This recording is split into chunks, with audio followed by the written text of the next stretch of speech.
Zonja e zotrinj, ju përshëndes nga Ditari, këtu na 2 CNN kundër zhvillimet kryesore do të ndiqni.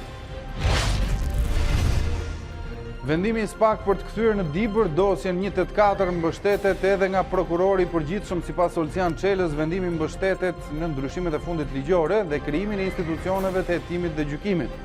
Ekspertët kërkojnë ndërkohë ndërhyrjen e prokurorit përgjithshëm për zgjidhjen e ping-pongut me dosjen e famshme. Nuk ka vend për panik nga tërmeti Smart. Sipas sismologëve, lëkundjet janë vijim të aktivitetit sismik të tërmetit e 26 nëntorit dhe nuk kanë lidhje me tërmetet që përfshin Turqinë. Koronavirusi është larg Shqipërisë. Ministria e Shëndetësisë ka konfirmuar se pavarësisht hyrjes në vendin tonë të 5 shtetasve shqiptar dhe kinez nga Kina, asnjë prej tyre nuk ka shfaqur problem. Mirëmbrëma, unë jam Arlin Disa, ndër të tjera gjatë ditarit do të ndiqni.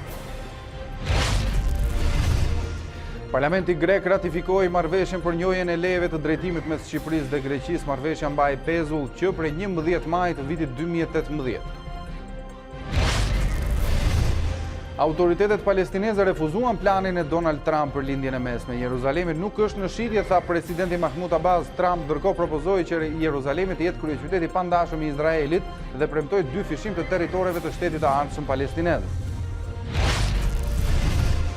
NASA bëhet gati për një mision historik pranë diellit. Një anije e re kozmike e ideuar për të përballuar temperatura mbi 900 gradë do të përpiqet të realizojë imazhet e para të poleve veriore dhe jugore të diellit.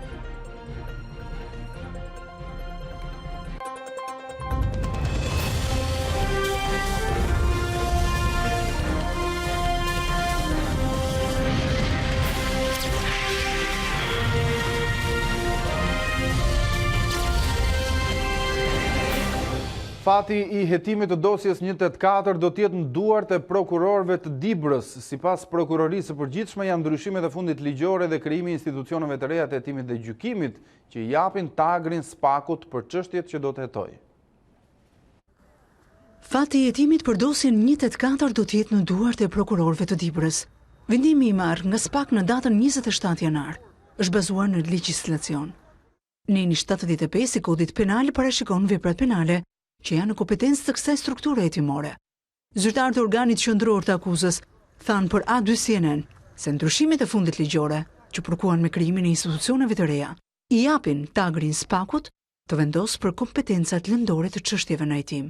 Prokuroria e përgjithshme thotë se me ligjin e ri në fuqi dhe krijimin e strukturave të posaçme të hetimit kundër krimit dhe korrupsionit, tashmë vendimi i SPAK-ut është definitiv. Do të jetë Prokuroria e Dibrës, e cila ka të gjithë tagrin ligjor dhe lëndën për kompetencë në hetimin e një dosje të tillë. Juristi Jordan Daci thotë se SPAK duhet të kishte argumentuar shpalljen e moskompetencës për dosjen 184, duke marrë në analizë çdo provë dhe material hetimor. Do duhet që prokurori i përgjithshëm të zgjidhë përfundimisht këtë konflikt. Prokuroria e Dibrës ne i bim qafë se nuk ka asnjë lloj mundësie të hetojë atë dosje.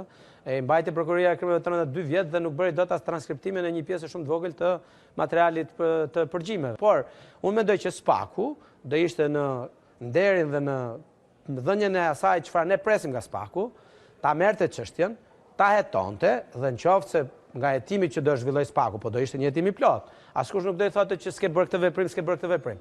Dhe mund të dalë që përsëri mund mos jetë fare kompetencë e SPAK.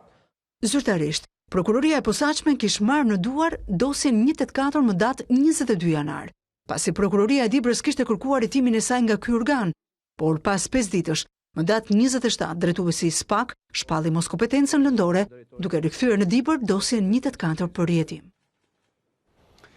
Kthimi i çështjes 184 për hetim në prokurorinë e Dibrës ka ngjallur ndërkohë dhe reagime nga politika për të cilat do të bisedojmë me Klementina Cenkollarin. Ne kam kolegen në një komunikim të drejtë për drejtë. Klementina, të përshëndes, mirëmbrëma. Një ditë pasi SPAK ja delegoi prokurorisë së Dibrës dosjen 184, opozita jashtë parlamentare reagoi sot me Enkelet Alibeajin. Si e komentoi ish deputeti demokrat këtë zhvillim? Po, qëndrimi i Partisë Demokratike u bë me dije edhe një ditë më parë sipas tyre me vendimin e SPAK për të shpallur mos kompetencë. Në fakt, kthimi tek prokuroria e Dibrës varros hetimin e krimit zgjedhor për dosjen 184. Megjithatë, unë sot bisedova me ish ministrin e drejtësisë, një herë është antarin e kryesisë së Partisë Demokratike, zotin Enkelet Alibeja, i cili thotë se të gjitha parashikimet, Kushtetuta e Shqipërisë, Kodi Penal dhe Kodi i Procedurës Penale e ngarkojnë pikërisht SPAK-un me përgjegjësim për të bërë hetimin e dosjes 184. Ndjekim argumentet e tij ligjore. Asnjë dilemë për ish-ministrin e drejtësisë Enkeleda Alibeaj, sot antari i kryesisë së Partisë Demokratike. Hetimi i dosjes 184 sipas tij ishte kompetencë SPAK. Nuk ka ligj që të jetë i dyzuar, i paqartë. Ligji është shumë i qartë. Mjafton të them kushtetutën në këtë rast. Prokuroria e posaçme heton këto lloj tre kategorish veprash penale. Krimi organizuar, korrupsion, duke futur edhe korrupsionin zgjedhor. Dhe sikur të mos jetë asnjëra nga këto të dyja, mjafton që dyshimi të jetë për subjektet më të larta shtetërore. President, kryeministër, deputet, ministra. Alibeaj, jurist në profesion, citon nenin 75A të Kodit të Procedurës Penale, sipas të cilit akuzat ndaj zyrtarëve të lartë si kryeministri dhe deputetët janë përgjegjësi e SPAK dhe gjykatës kundër korrupsionit e krimit të organizuar.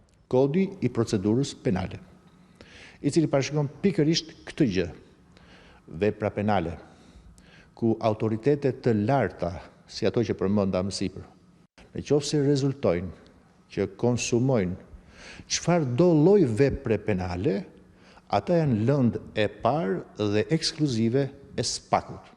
Argumenti i dytë i tij bazohet në nenin 328 të Kodit Penal për premtimin në këmbim të votës.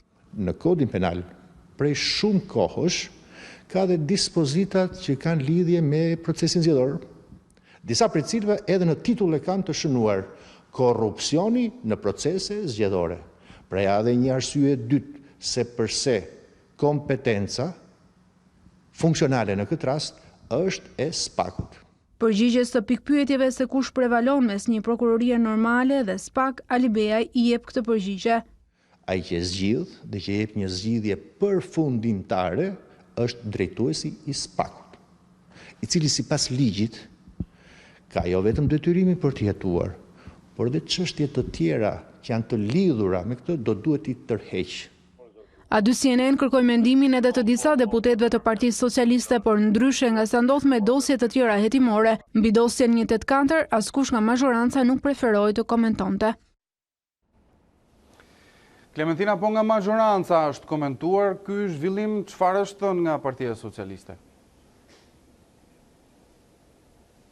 Po, gjatë ditës së sotme unë kam tentuar kryesisht me antarë të Komisionit të Ligjeve për t'i pyetur ata lidhur me vendimin e SPAK për të shpallur mos kompetencë për dosjen 184, përfshirë këtu edhe vetë zotin Ursi Manja, mes të tjerëve një nga zërat që dëgjohet në përgjimet e dosjes 184, por ata nuk kanë preferuar të komentojnë për mikrofonin ton. Jashtë mikrofonit, vetëm njëri për antarëve të Komisionit të Ligjeve më tha se ishte dakord me vendimin e një dite më parë të SPAK, por sipas tij kryetari i këtij institucioni do duhet të bënte publike arsyet sepse çuan në këtë vendimarrje.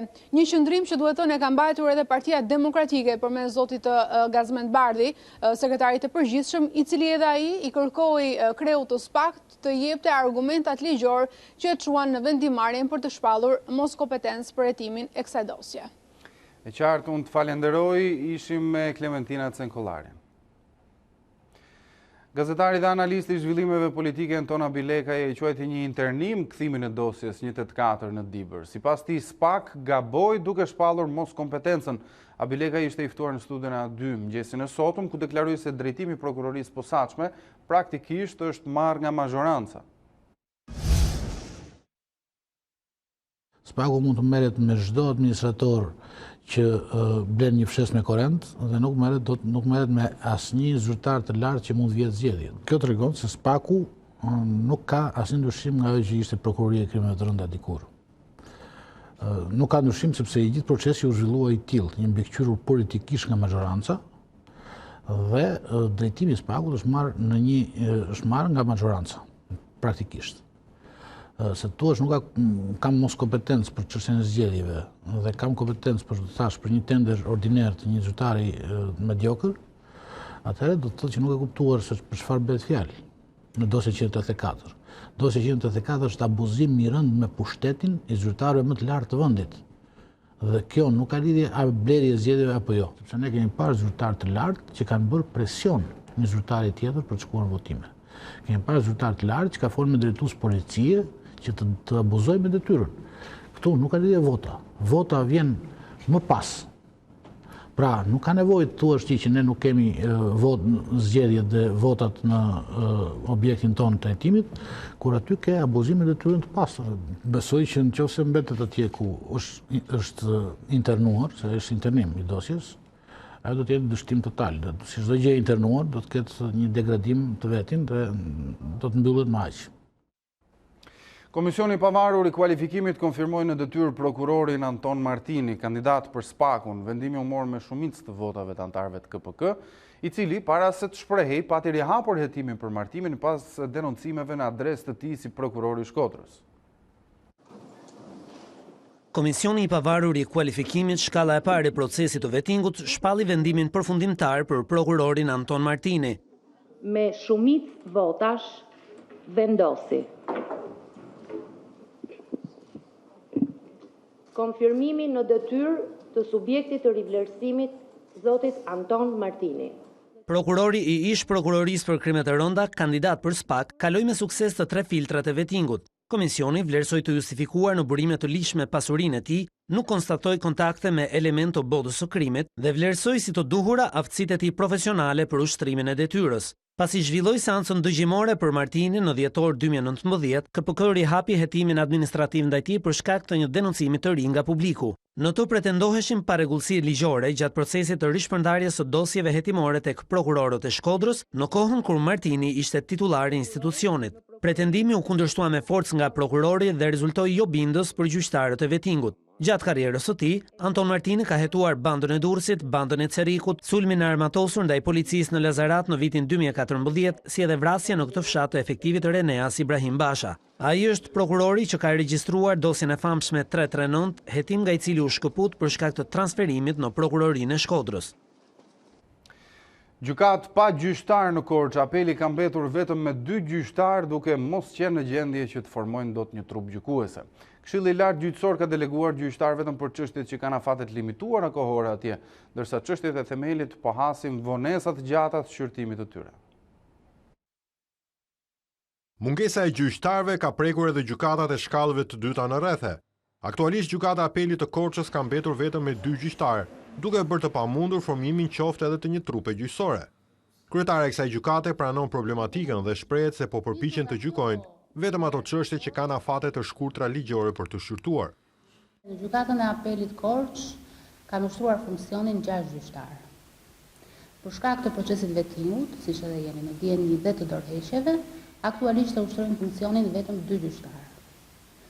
Ndodhur në këtë situatë, Këshilli i Lartë Gjyqësor, në datën 16 janar të këtij viti, ka marrë 2 vendime, vendimet numër 26 dhe 27, sipas të cilave ka caktuar gjyqtar nga gjykatat e tjera të apelit për të gjykuar në gjykatën e apelit Korçë çështjet me karakter të ngutshëm, që janë çështjet me objekt vlefsim ndalimi, vlefsim arresti, caktim mase sigurimi, shuarje mase.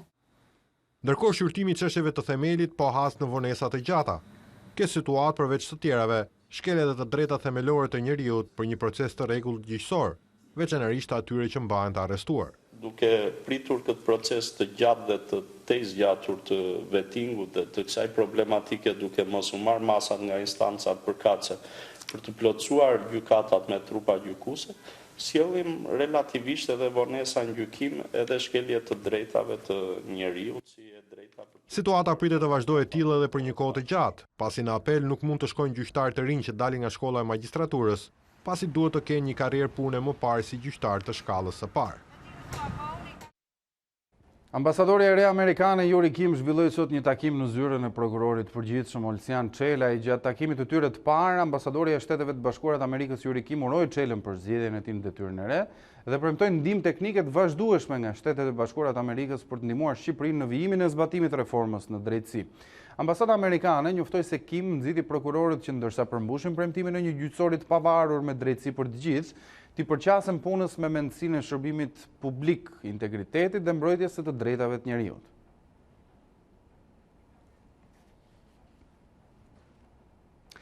5 persona të tjerë janë përfshirë në rrëmbimin e Jani Prengës. Policia ka sekuestruar kamerat e sigurisë së resortit ku duken të dyshuarit e tjerë, të cilët nxjerrin trupin e viktimës dhe e fusin në një furgon të bardhë. Policia ka shpallur në kërkim dhe 5 persona të tjerë për rrëmbimin e Jani Prengës. Burime pranë uniformave blu thanë se këta persona shfaqen në kamerat e sigurisë së resortit, ku dyshohet se 49 vjeçari humbi jetën. Hetuesit kanë sekuestruar këto kamera sigurie, ndërsa aty shihet se të dyshuarit dalin me trupin e viktimës të mbështjellë me qese. Njëri prej personave mban dhe një lopat në dorë, ndërsa trupi i viktimës futet në një furgon të bardhë. Hetuesit mësohet se kanë gjetur furgonin i cili po i nënshtrohet analizave në laboratorin shkencor. Për rrëmbimin e 17 janarit, policia arrestoi dhe një person të pestë. Në pranga veç të afërmve Hajri ra dhe Festim Bexhdili, 30 vjeçar nga Kavaja. Nga ana tjetër vijojnë kërkimet për gjetjen e trupit të 49 vjeçarit, të cilit ju mori jeta për shkak të trafikimit të kokainës nga i vëllai. Konflikti nisi në Britaninë e Madhe, ku vëllai i viktimës nuk dorëzoi qindra kilogram kokainë, ndërsa të arrestuarit rrëmbyen Jani Prengën si garanci për dorëzimin e parave dhe të lëndës narkotike.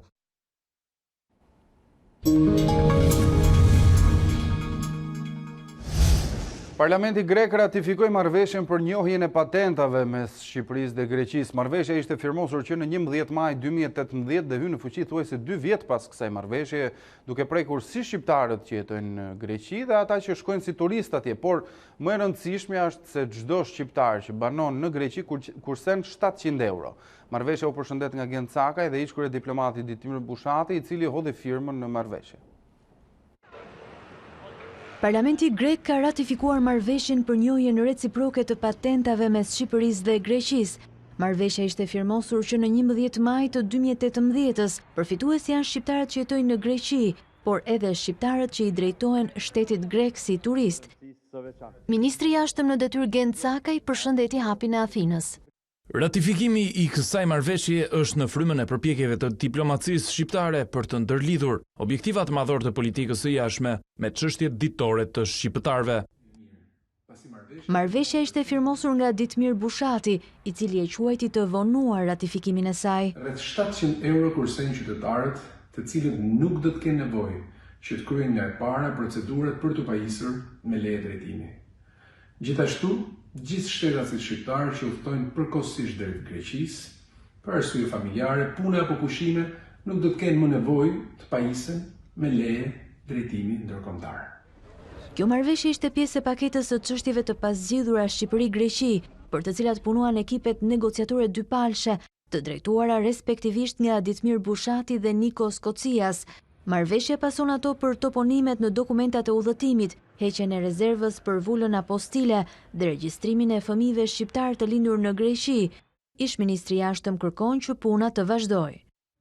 Është kjo arsyeja që me Greqinë duhet vjojmë angazhimin e nisur të një politike të hapave të vegjël, por të sigurt.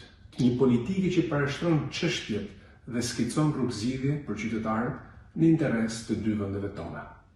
Ndryshimi i ministrave të jashtëm në dy vendet solli de facto edhe një pezullim të negociatave, ku mbeten ende pa marrëveshje, çështjet më të rëndësishme si ajo për kufirin detar. Kryeministri Edi Rama takoi sekretarin e përgjithshëm të NATO-s gjatë vizitës së tij në Bruksel. Mes Stoltenberg u ndalën tek rreziku që përbën për Shqipërinë, Irani apo dhe ndërtimi i bazës së Kuçovës. Edi Rama zhvilloi takimin e parë në NATO në kuadër të kryesimit të OSBE-s. Strehën që ofron aleanca, kryeministri nuk nguroi ta përmendte edhe ngaselia e saj, kur u pyet për rrezikun që mund vi nga Irani, për aq kohë sa mujahedinët janë të strehuar në Tiranë. Shqipëria ka ofruar të jap streh disa mijëra njerëzve, jeta e të cilëve është kërcënuar nga regjimi në Teheran. Është pjesë e traditës sonë. E kemi bërë edhe me hebrejt në luftën e dytë botërore. E kemi bërë si një operacion humanitar dhe deklarat kundër regjimit, nuk do ta ndryshojmë traditën dhe qasjen kundrejt këtyre njerëzve që duhet të mbrohen nga regjimi që u kërcënon jetën. Sa për këtë të fundit, aktivitetin e tij keqbërës në Shqipëri, kemi dobuar ambasadorin dhe disa të tjerë që vepronin jashtë aktivitetit diplomatik. Do të vijojmë të qëndrojmë fort. Jemi pjesë e një aleance më të madhe, jo vetëm. Është operacion i zhvilluar në krah të SBA. Për të konfirmuar mbështetjen e NATO-s për Shqipërinë, Jens Stoltenberg përmendi bazën ajrore të Kuçovës që pritet të ndërtohet së shpejti. Është e rëndësishme për NATO-n që të investojë në infrastrukturë. Kemi përmendur investimin në bazën ajrore të Kuçovës. Është një investim domethënës. Kemi vendosur ta bëjmë këtë dhe po nxisim që të kryhet sa më shpejt jetë e mundur. Do të ketë përmirësim të bazës ajrore, pistës, do të përdoret për karburantet. Mund të jetë qendër e veprimtarive shumë të rëndësishme si policimi nga ajri apo trajnimet që do të vinë nga kjo bazë e modernizuar e NATO-s. Është mirë jo vetëm për Shqipërinë, por edhe vendet anëtare të aleancës. Gjatë takimit, si Rama dhe sekretari i përgjithshëm i NATO-s folën për nevojën e rritjes së buxhetit për mbrojtjen në kuadër të Aleancës së Atlantikut. Agjencia e shpronësimeve do të nisë punën brenda këtij viti. Struktura e re pritet të lehtësojë procedurat e shpronësimit për pronarët që preken nga ndërtimi i rrugëve apo projekteve të tjera për interes publik, por nuk zgjidh ngërçin me çmime të cilat janë bërë shpesh shkaku kryesor për vonesat e përfundimit të tyre. Komisioni i ligjeve ka miratuar projekt ligjin ku hidhen bazat për krijimin e Agjencisë Shtetërore të Shpronësimeve për pronarët që preken nga ndërtimi i projekteve me interes publik. Ministra e Infrastrukturës dhe Energjisë Belinda Balluku tha se ngritja e kësaj strukture të specializuar do të trajtojë kërkesat për shpronësimet dhe do të shmangë gjyqjet për vlerësimin e pronave. Ne nuk do kemi më një konflikt, pasi të gjitha institucionet e tjera zhvishen nga përgjegjësia dhe nga ekspertiza e shpronësimeve. Me krijimin e kësaj agjencie ne sigurojmë shkurtimin e kohës, negociat bilaterale duke ulur ndjeshëm numrin e çështjeve gjyqësore dhe duke mos krijuar problematika për subjektet private që do shpronësohen, dhe e treta, shteti do të fillojë të ketë të qartë një faturë financiare për shpronësimet para se të nisi projekte. Por krijimi i kësaj strukture të re nuk jep fund problematikës së vjetër të çmimeve të shpronësimit të pronave, që është ndërruar shpesh në një nga pengesat kryesore për vonesat e përfundimit të projekteve infrastrukturore. Për shkak të një marrëdhënie unilaterale gjatë procesit shpronësimeve, ne kemi qenë të detyruar që të përballemi me më shumë se 400 çështje të hapura sot, të cilat vijnë edhe për shkak të mospranimit të shumës financiare që akordohet për shpronësimin, pasi është diçka që nuk vendoset nga Ministria e Infrastrukturës. Agjencia Shtetërore e Shpronësimeve do të nisë punën brenda vitit 2020 dhe do të jetë në varësinë e Ministrisë së Infrastrukturës, ndërsa do të jetë Këshilli i Ministrave ai që do të përcaktojë dhe strukturën e saj. Punimet për ndërtimin e bulevardit të Sarandës janë braktisur prej më shumë se 2 muajsh, duke rrezikuar seriozisht që nisja e sezonit veror ta gjejë Sarandën me një bulevard të rënuar. Bashkia e qytetit nuk jep asnjë sqarim mbi arsyet e ndalimit të punimeve. 4 muaj pas nisjes së punimeve për ndërtimin e shëtitores së Sarandës, qytetarët mund të shijojnë vetëm banderolat e afishuara të projektit, pasi punimet janë ndalur prej më tepër se 2 muajsh. Në shëtitoren e Sarandës, punimet janë ndalur. Në fakt, u ishte parashikuar zhvillimi i një projekti i cili do të prekte edhe plazhin e centralit, por që pas tërmetit të 26 nëntorit, duket se gjithçka ka stopuar. Bashkia e qytetit nuk e ka një përgjigje zyrtare për qytetarët, të cilët janë ende në terr informativ se çfarë do të ndodhi me investimin. Keni parë njëri të punoj? Jo, isha, nuk kam pas. Parë njëri të punoj këtu? Jo, s'kam parë. Po bëm gati 3-4 muaj. Nuk ka asnjë punim në ndërtim profesional. Punoj te kjo shëtitoria? Jo, s'kem parasë. Nuk e dim çdo bëjnë këtu, e kush janë këta? Këta shkretuan Sarandë. Po njëri s'kem. Qytetarët e Sarandës shprehen se kjo vonesë në realizimin e punimeve rrezikojnë që të dëmtojë seriozisht sezonin e ardhshëm veror. Një që të mbarojnë, mos të bëjnë në behar që vjen nga njerëz. Është po kalon janari dhe s'është bërë asgjë tjetër. E do ta dëmtoj turizmin e Sarandës nëse kjo shëtitore s'është gati? Mendoni se do jetë gati? Thonë që do bëhet. E dëmton turizmin fakti që punimet nuk po ecin me ritmet e duhura? Si erdhi turizmi? Turizmi deri në prill do të kishte mbaruar.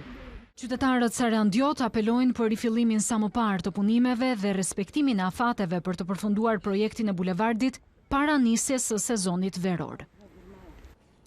Mirë, shkëputemi për një hapësirë të shkurtër, të kthehemi pas pak. Jemi sërish në transmetim të drejt për drejt në Ditari në orës 19 këtu në A2 CNN. Tërmeti me magnitud 4.9 që tronditi mbrëm vendin është në vazhdën e aktivitetit sismik të 26 nëntorit dhe nuk ka lidhje me lëkundjet që përfshin Turqin, pohojnë sismiologët duke nënvizuar se nuk ka vend për panik. Sismologu Rapo Ormeni sqaroi për Radio CNN se deri më tani janë shënuar mbi 2500 pas goditje, por nuk përbëjnë rrezik për banorët dhe strukturat e banesave. Shqipëria ka hyrë në periudhën me aktivitet sismik, ndaj duhet të mësohemi me lëkundjet. Specialistët e gjeoshkencave këshillojnë banorët të ruajnë qetësinë në çdo rast tërmeti dhe se nuk duhet të dalin jashtë pa përfunduar goditja kryesore. Rekomandohet që orendit në shtëpi të montohen në mënyrë që të rezistojnë lëkundjeve. Dhe tërmeti i 26 nëntorit tregoi që domethënë ishte një tërmet i fortë. Kjo është arsye që ne duhet të mësojmë me tërmetet, mbasi kemi kaluar nga një periudhë me sismicitet të ulët tani në një periudhë me aktivitet sismik më të lartë, siç e tregojnë dhe tërmetet në zonën e Durrësit. Duhet të presësh një herë të mbarojë goditja, pastaj do të dalë jashtë sepse mund të priten goditje të tjera. Por në momentin që bie goditja kryesore, në asnjë mënyrë nuk duhet të lëvizet, duhet të qëndrohet aty, të gjendet një objekt ku të vendosesh në krah të divanit apo në tavolinë, gjërat zakonshme që i kemi thënë, edhe të ruash qetësinë. Pas tërmetit të së martës me magnitudë 4.9 të shkallës Richter, janë regjistruar 15 pas lëkundje të tjera. Sismologu Rapo Ormeni sqaron se kjo situatë nuk ka lidhje me tërmetin në Turqi, por me ngjarjen sismike të 26 nëntorit, ndërsa pas lëkundjet do të vijojnë për muaj të tërë. Përderisa kjo ishte në një zonë afër zonës epiqendrës të tërmetit 26 nëntorit, përderisa jemi në atë që pas goditjeve të atij tërmeti nuk kanë mbaruar, por kanë qenë në vijshmëri, kjo është arsyeja që ne themi që është në vijim të mbasgoditjeve të tërmetit të 26 nëntorit. Gati 2 muaj pas goditjes së 26 nëntorit, janë shënuar mbi 2500 tërmete, ku një pjesë e tyre ishin me magnitudë mbi 4 të shkallës Richter. Në Shqipëri nuk ka asnjë rast me koronavirus. Ministria e Shëndetësisë konfirmoi se pavarësisht hyrjes së 5 shtetasve shqiptar dhe kinez nga Kina, asnjë prej tyre nuk ka shfaqur probleme. Dyshimet janë shuar edhe për një grua e cila para 10 ditësh kishte ardhur nga Kina me shenjat gripit. Pas analizave të kryera nga Instituti i Shëndetit Publik, ajo rezultoi negative nga koronavirusi dhe po mbahet në spitalin infektiv për të trajtuar nga gripi i zakonshëm. Ndërkohë, mjekët theksojnë se nuk ka vend për panik dhe se Shqipëria ka risk të ulët për të prekur nga ky virus.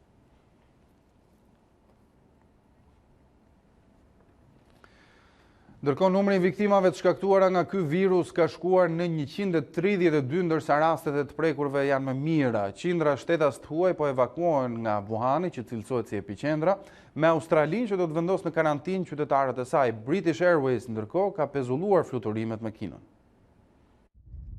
Qindra shtetas të huaj po evakuohen nga Wuhani, epiqendra e epidemisë së koronavirusit, ndërsa numri i viktimave dhe rasteve të prekura po rritet me ritme alarmante. Australia po planifikon të vendosë në karantinë 600 e evakuarit e saj në ishullin e Krishtlindjeve, 2000 kilometra larg kontinentit. Japonia, Shtetet e Bashkuara dhe vendet e Bashkimit Evropian, por ja besojnë gjithashtu qytetarët e tyre. British Airways pezulloi të gjitha fluturimet për dhe nga Kina, duke i kërkuar ndjesë klientëve të saj. Edhe kompani të tjera si United Airlines dhe Air Canada kanë anuluar disa fluturime drejt Kinës. Numri i viktimave nga koronavirusi i ri është rritur në 132, ndërsa të prekurit janë gati 6.000 sipas të dhënave zyrtare të Komisionit të Shëndetësisë në vend. 4 raste u konfirmuan në Gjermani, duke e bërë atë shtetin e dytë europian që raporton raste me virusin pas Francës. Një ekspert i shëndetësisë në Kinë tha se do duhen edhe 10 ditë të tjera derisa epidemia të arrijë kulmin e saj. Rritja dramatike e rasteve i atribuohet pjesërisht edhe rritjes së ndërgjegjësimit, monitorimit dhe testimit gjatë ditëve të fundit. Ashtu si SARS-i apo viruset e tjera të gripit, koronavirusi është veçanërisht i rrezikshëm për personat e moshuar dhe ata që vuajnë nga sëmundje të tjera. Një ekip shkencëtarësh në Australi pretendon se ka krijuar me sukses një version laboratorik të koronavirusit kinez në atë që shihet si arritje e rëndësishme për të luftuar për hapjen globale të epidemisë. Kjo do të ishte hera e parë që virusi rikrijohet jashtë Kinës. Shkencëtarët në Institutin për Infekcione dhe Imunitet Doherty në Melbourne thanë se do të ndanin kampionin e krijuar nga një pacient i infektuar me organizatën botërore të shëndetësisë dhe laborator të tjerë rreth botës. Ai do të përdoret më pas për gjenerimin e testit të antitrupave që do të lejojnë evidentimin e virusit në pacientët që nuk kanë shfaqur ende simptoma dhe gjithashtu do të kontribuojë për krijimin e një vaksine. Kina ndërkaq duket se është më pranë krijimit të vaksinës, edhe pse siç thonë shkencëtarët do të duhen të paktën 2 muaj përpara se ajo të jetë e efektshme.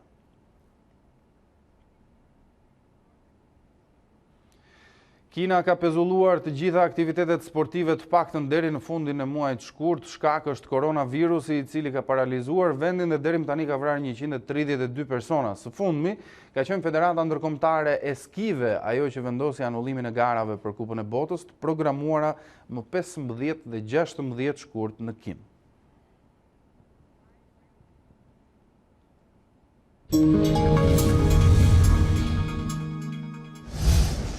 Parlamenti Evropian aprovoi mes lotëve, këngës dhe debatit marrëveshjen për Brexit, duke i hapur rrugë largimit zyrtar të Britanisë së Madhe nga bloku. Brukseli u shpreh i gatshëm për bashkëpunim me Londrën. Parlamenti Evropian aprovoi kushtet e largimit të Britanisë së Madhe nga BE në një votim historik dhe shumë emocional. Përfaqësuesit e vendeve anëtare mbështetën bindshëm marrëveshjen për Brexit me 621 vota pro dhe 49 kundër pas një debati në Bruksel. Pas ratifikimit, eurodeputetët shënuan largimin e Britanisë së Madhe, duke kënduar një poem në gjuhën skoceze. Ndërsa këndonin ata mbanin në duar shaje me flamurin britanik dhe evropian, ku shkruhej gjithmonë bashk. Në këtë seancë pati edhe nga ata që nuk i përmbajtën lotët. Presidentja e Komisionit Evropian Ursula von der Leyen shtryu dorën e bashkëpunimit duke theksuar se Brukseli do të ketë gjithnjë një dashuri të veçantë për Londrën. Përfaqësues të Britanisë theksuan se dëshironin që një ditë vendi të rikthehej në BE, por euroskeptikët e përdorën këtë seancë për të sulmuar unionin. Aprovimi shënon fazën e fundit të procesit ratifikues përpara largimit zyrtar të Britanisë në orën 23:00 të 31 janarit. Pas kësaj date, Brukseli dhe Londra do të kenë në dispozicion 11 muaj kohë për të negociuar marrëdhënien e re ekonomike. Pakënaqësia me demokracinë në vendet e zhvilluara është në nivele rekord në 25 vitet e fundit. Kjo është zbuluar nga Universiteti i Cambridge, që ka kryer një studim të bazuar në 4 milion persona të anketuar. Sa i përket Shqipërisë, ajo është në të njëjtin nivel me të gjitha shtetet e rajonit përveç Kosovës. Në vendin tonë, kënaqësia ndaj demokracisë varion nga 20 deri në 50%, ndërsa mbi 60% e shtetasve në Kosovë janë të kënaqur me demokracinë e tyre. Shtetet si Britania e Madhe, por edhe Amerika renditen në të njëjtin nivel me Shqipërinë sa i përket indeksit të pakënaqësisë me demokracinë.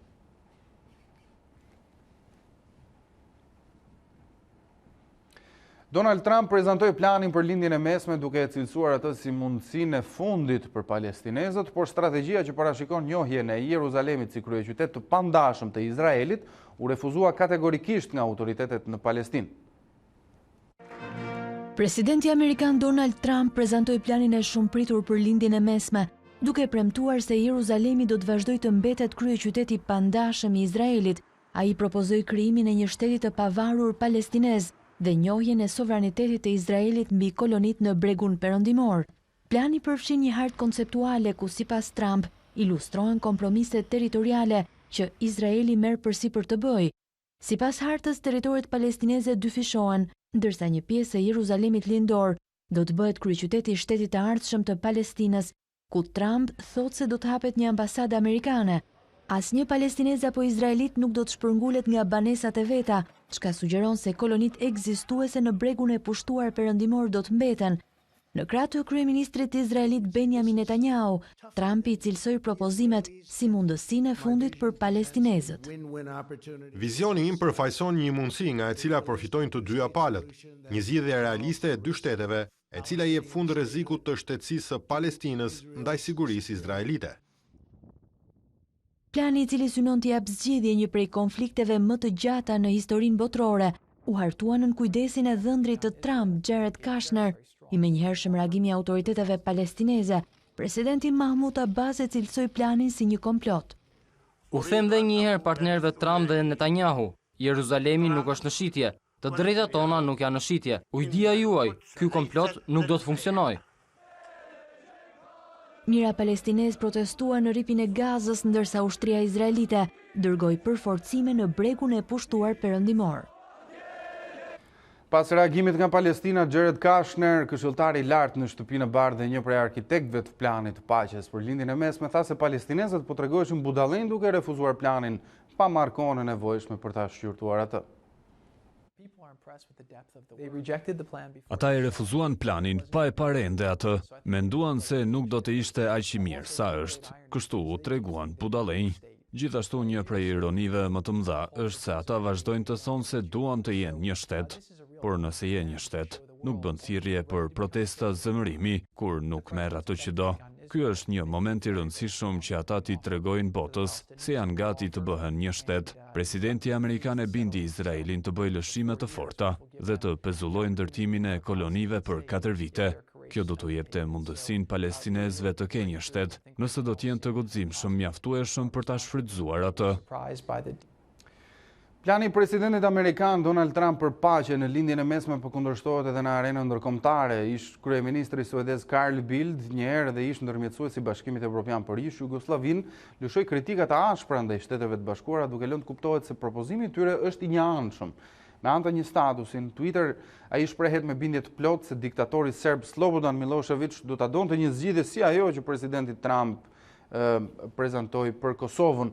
Forcat serbe të sigurisë në kontroll të plotë të kufive, hapësirës ajrore dhe digjitale si dhe tregtisë, shkruan ish ndërmjetësuesi BE-s, ndërsa në fund ironizon me planin e Amerikës për paqe, duke shkruar se në të do të kishte edhe disa të drejta të kufizuara për shqiptarët e Kosovës.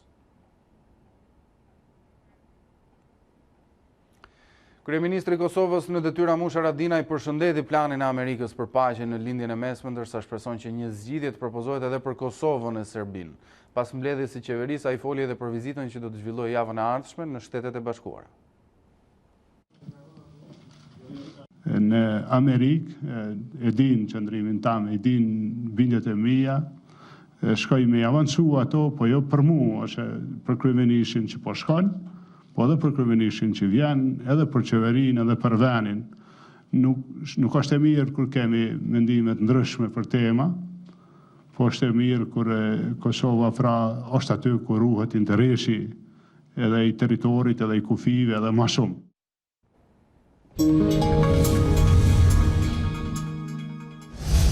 Ne flasim për sportin tani, surpriza në ndeshjet e para të 1/8 të Kupës së Shqipërisë. Befasia më e madhe ishte humbja e Partizanit në Lezhë me rezultatin e thellë 3-0. Ndeshje e vendosur që prej 45 minutave të para me Beslidhin që sheh veten në pozita komode drejt çerekfinaleve. I papritur ndërkohë ishte edhe frenimi në shtëpi vllaznisë me Flamurtarin. Takimi në Loro Boriçi përfundoi në barazim 2-2 me vlonjatët që me gjithë problemet në kampionat nuk heqin dorë nga kupa. Në grupin A, Teuta dhe Tirana fituan 3-1 në transfert, duke hipotekuar praktikisht kualifikimin. Surprizat nuk munguan as në grupin B, aty ku Skënderbeu dhe Kuksi u mjaftuan me fitore pa goleada, ndërsa Apolonia kandidohet si e vetmja skuadër e kategorisë së dytë që synon të kalojë mes 8 më të mirave pas suksesit të pastër me Luftëtarin. Ndeshjet e para të Kupës mbyllen me sfidën ndërmjet Bylisit dhe Laçit.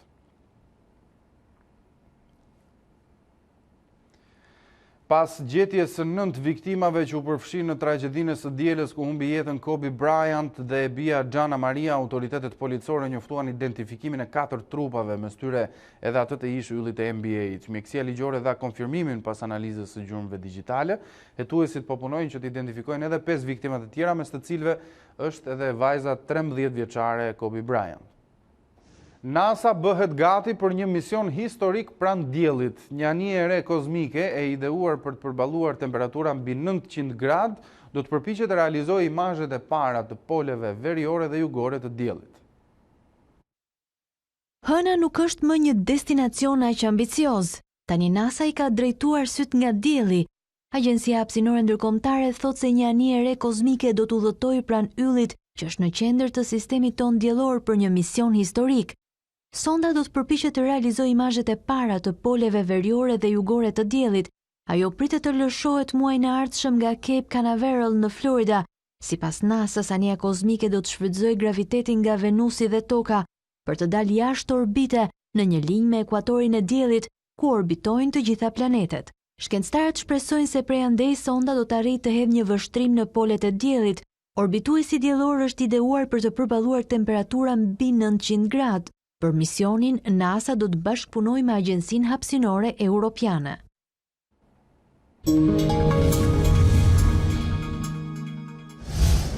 Nga Tanja Porja do të mësojmë tani se si do të jetë moti për orët në vijim.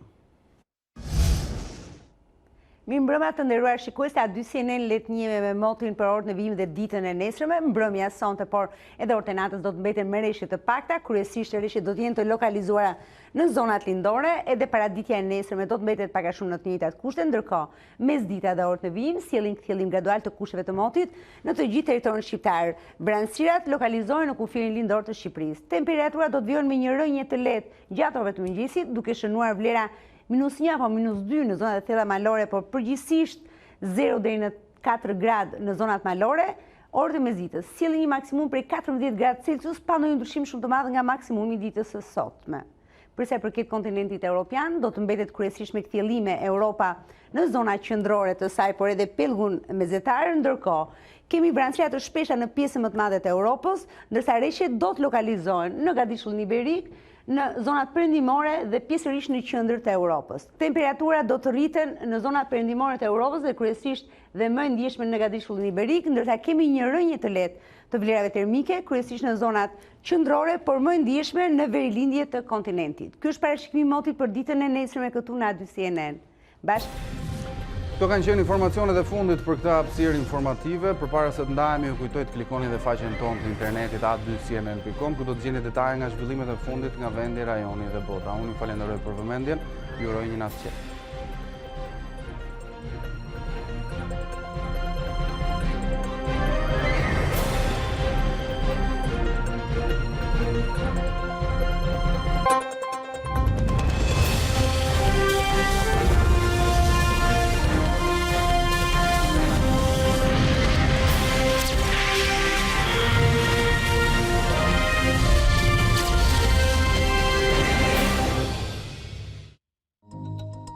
Unë jam Arlin Disa, ky është Ditari në A2 CNN. Për të parë të gjitha videot e Ditarit, klikoni subscribe.